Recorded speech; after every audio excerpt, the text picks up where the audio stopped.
बार की बात है, नारद जी स्वर्ग लोक में घूम रहे थे। उन्होंने देखा, नारायण नारायण, अहो भाग्य, आज तीनों देवियां माँ लक्ष्मी, माँ सरस्वती और माँ पार्वती को परस्पर विमर्श करते देख रहा हूँ। मेरा प्रणाम स्वीकार कीजिए। मैं यहाँ से गुजर रहा था, आप तीनों के वार्तालाप को सुना तो मुझसे रुके बिना नहीं रहा गया। देवर्षि नारद, हम तीनों अपने सतीत्व और पतिव्रता धर्म की चर्चा कर रही। अच्छा, तो आपने भी हमारा वार्तालाप सुन ही लिया। ये बात तो आप भी जानते हैं देवर्षि नारद कि हम तीनों देवियों के समान कोई भी पतिव्रता स्त्री नहीं है। हमारा पतिव्रत धर्म सर्वश्रेष्ठ है। ये बात तो उत्तम है, आप तीनों पतिव्रता स्त्रियां हो, परंतु क्या देवर्षि नारद, हमारे सिवा और कौन पतिव्रता स्त्री है, बताइए। हे देवियों, अत्रि महामुनि की पत्नी देवी अनुसुईया। देवी अनुसुईया? हाँ मातु, देवी अनुसुईया के समान पवित्र और पतिव्रता तीनों लोकों में नहीं है। क्या कह रहे हैं देवर्षि नारद? मैं सत्य कह रहा हूँ देवी सरस्वती।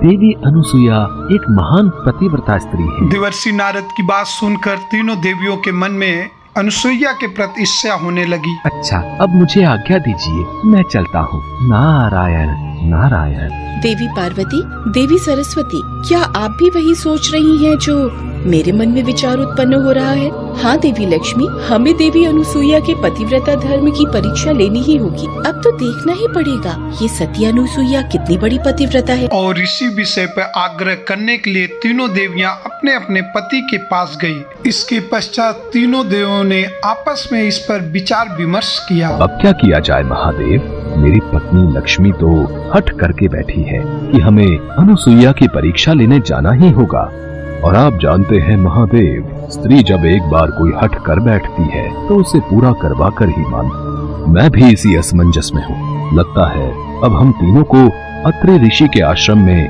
देवी अनुसुईया की परीक्षा लेने जाना ही होगा। पर महादेव, क्या हम इस रूप में जाएंगे? नहीं नहीं ब्रह्मदेव, हम तीनों ब्राह्मण के भेष में यात्री बनकर उनके द्वार पर जाएंगे। महादेव ठीक कह रहे हैं, और हम जानते हैं अत्रि मुनि के आश्रम से कोई भी मनुष्य पशु पक्षी बिना भोजन किए नहीं लौटता है। तो ठीक है, हम तीनों काशी के ब्राह्मण वेश में चलते।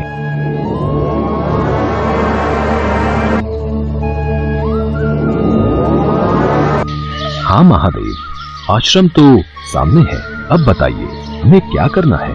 सामने से वो पेड़ों की बूटियां, पत्तियां और कुछ कंकड़ पत्थर अपनी झोली में डाल दो। प्रणाम मुनिवर, आइए, अत्रि ऋषि के आश्रम में आपका स्वागत है। हम काशी नगरी से आए हैं और तीर्थ यात्रा पर निकले हैं, इसलिए हम अत्रि ऋषि और देवी अनुसुईया से भेंट करना चाहते हैं। मुनिवर, अत्रि मुनि तो अभी तपस्या में लीन है। हाँ, देवी अनुसुईया आश्रम में ही है, आप उनसे भेंट कर सकते हैं। शिष्य उन तीनों यात्रियों को लेकर माँ अनुसुईया के पास पहुँचता है। उस वक्त माँ अनुसुईया तुलसी माता की आराधना में लिप्त थी। माते, ये तीनों यात्री काशी नगरी से आए हैं और आपसे भेंट करना चाहते हैं। देवी अनुसुईया, हमने अत्रि ऋषि और आपके बारे में बहुत प्रसिद्धि भी सुनी है, इसलिए हम तीर्थ यात्रा पर जाने से पहले आपसे भेंट करने के लिए आए हैं। देवी अनुसुईया, हमने सुना है आपके द्वार से कोई भी भोजन से बिना तृप्त हुए नहीं लौटता है। आपने बिल्कुल सही सुना है मुनिवर। आइए, आश्रम में चलिए। पधारिए मुनिवर। देवी अनुसुईया, हमें बहुत भूख लगी है, हमारे लिए अति शीघ्र भोजन परोसा जाए। बताइए मुनिवर, आप भोजन में क्या खाएंगे? मैं आपकी इच्छा अनुसार ही भोजन का प्रबंध। देवी अनुसुईया, हमारे पास जो भी है आपको वही हमारे लिए बनाना होगा। हम अपने भोजन की सामग्री साथ लाए हैं। जो आज्ञा मुनिवर, आप मुझे जो भी सामग्री देंगे मैं शीघ्र ही उसका भोजन तैयार करके आपको परोस दूंगी। तो ये लो पत्थर, कंकड़ और कुछ पेड़ों की टहनी और पत्तियां, हम आज इसी का पका भोजन ग्रहण करेंगे। और ध्यान रहे, यदि हमें ये भोजन नहीं प्राप्त हुआ तो हम भूखे पेट ही लौट जाएंगे। जाओ देवी अनुसुईया, अब भोजन में विलंब ना करो। देवी अनुसुईया रसोई में जाती है और भगवान से प्रार्थना करने लगती है। हे ईश्वर, मेरी सहायता करो। मैं जानती हूँ ब्रह्मा, विष्णु और महादेव तीनों देवता मेरी परीक्षा लेने आए हैं। मेरी सहायता कीजिए प्रभु। यदि मैं सच्चे हृदय से आपका स्मरण करती हूँ तो ये सामग्री भोजन में परिवर्तित हो जाए। देखते ही देखते कंकड़ पत्थर और सूखी पत्तियां और टहनी एक स्वादिष्ट भोजन में परिवर्तित हो जाती है। देवी अनसुईया भगवान को धन्यवाद करके वो भोजन ब्राह्मण रूपी ब्रह्मा, विष्णु और महादेव के समक्ष लेके जाती हैं। भोजन तैयार है मुनिवर, अगर आप कहें तो मैं भोजन आपको परोस दूं। देवी अनसुईया, हम तीनों ये भोजन एक ही शर्त पर ग्रहण करेंगे। आपको हमारे समक्ष बिना वस्त्र के आना होगा और भोजन परोसना होगा। यदि आप ऐसा करती हैं, तभी हम भोजन ग्रहण करेंगे, नहीं तो हम तीनों यहाँ से भूखे ही चले जाएंगे। आप कुछ देर प्रतीक्षा कीजिए, मैं अभी आई। देवी अनसुईया ध्यान में लीन अपने स्वामी अत्रि ऋषि के पास जाती है और उनसे सारी बातें बताती हैं। स्वामी, अब आप ही बताइए मैं क्या करूं? देवी अनसुईया, आप तो इतनी पतिव्रता हैं कि आप जब स्नान के लिए जाती हैं, तो आपके सतीत्व के तेज के सामने भगवान सूर्य देव भी कुछ पलों के लिए अपनी आंखें मूंद लेते हैं। अनसुईया, आपके पतिव्रत का इतना तो तेज है कि कोई भी उसे सहन नहीं कर सकता। और आप जानती हैं, हमारे यहाँ तो तीनों लोकों के स्वामी त्रिदेव पधारे हैं। ब्रह्मा, विष्णु, महेश तो हमारे माता पिता हैं, जिन्होंने हमें जीवन दिया है। तो उन माता पिता के सामने भला कैसी लज्जा। निसंकोच होकर घर जाओ और अतिथियों की सेवा करो।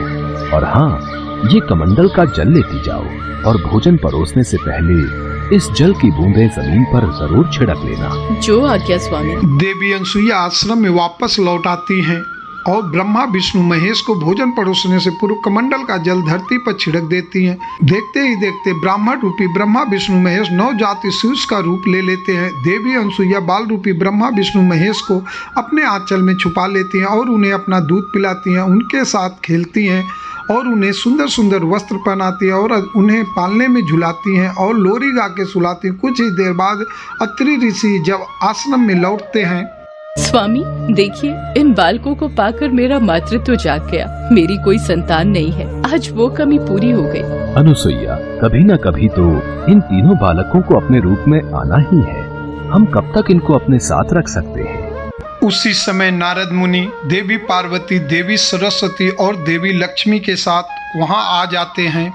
माते, अपने पतियों को ढूंढते हुए ये देवियां यहाँ पर आई हैं। इनके पतियों को कृपया इन्हें सौंप दीजिए।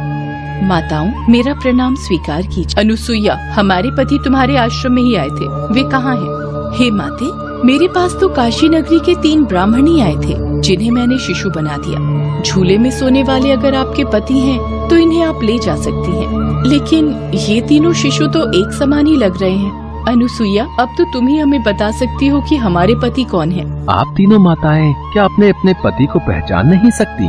जल्दी से अपने पति को गोद में उठा लीजिए। सोच लीजिए, अगर आपने किसी पर पुरुष का स्पर्श कर लिया तो आपका पतिव्रत धर्म खंडित ना हो जाए। अनसुईया की बात सुनकर तीनों देवियां शर्मिंदा होकर दूर जाकर खड़ी हो गई। तीनों देवियों ने माता अनसुईया से क्षमा याचना की। अनसुईया, हमें माफ कर दो, हमने ही परीक्षा लेने के लिए अपने पतियों को बाध्य किया था। हमसे भूल हो गई अनसुईया, हमने तुम्हारे पतिव्रत धर्म से ईर्ष्या की। अनसुईया, हम तुमसे प्रार्थना करते हैं, हमारे पति को पुनः अपने स्वरूप में ले आओ। माता अनसुईया ने जब देखा कि तीनों देवियां दुख से व्याकुल हो रही हैं, तो उन्होंने त्रिदेवों का उनका रूप प्रदान किया। तत्पश्चात तीनों देवों ने माँ अनसुईया से प्रसन्न होकर वरदान मांगने को कहा। तब अनसुईया ने बोली, प्रभु, आप तीनों मेरी कोख से जन्म ले, मुझे ये वरदान दीजिए। देवी अनसुईया, हम तीनों तुम्हारी ही कोख से जन्म लेंगे और सृष्टि में आपका नाम माँ सती अनसुईया के नाम से प्रख्यात होगा। तीनों देवों का वरदान प्राप्त होने से कालांतर में भगवान दत्तात्रेय के रूप में भगवान विष्णु का, चंद्रमा के रूप में ब्रह्मा का तथा दुर्वासा के रूप में भगवान शिव का जन्म माता अनसुईया के गर्भ से हुआ।